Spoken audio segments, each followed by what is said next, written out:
কাৰণে আপুনি আমাৰ ইয়াত আহিলে আৰু আমাক বহুতো নজনা কথা শিকালে আৰু এনেকুৱা হয় যে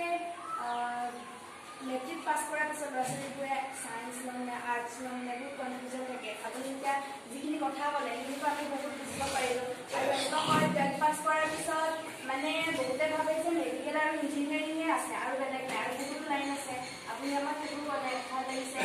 ছাৰ মানে মোৰ নিজৰ পৰা কৈছোঁ আপোনাৰ পৰা মই এটা পজিটিভ এনাৰ্জি ফিল কৰিছোঁ মানে যেতিয়াই মানে মই ডিম'টিভেট ফিল কৰিম তেতিয়া আপোনাৰ কথাবোৰ মনত ৰাখিলে মই মটিভেশ্যন পাম বুলি ভাবিছোঁ ভাল লাগিছে ছাৰ মোৰ মানে ড্ৰিম আছে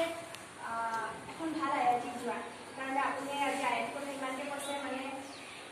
মোৰ এতিয়া পঢ়াটো অলপ উইক হৈ গৈছিলে মই ভাবিছিলোঁ যে মই IIT নাপাম চাগে কিন্তু মোৰ আজি মানে এনেকুৱা লাগিছে মই যদি কষ্ট কৰোঁ মই পাৰিম মানে সেইকাৰণে ছাৰ মই আপোনাক বহুত ধন্যবাদ জ্ঞাপন কৰিছোঁ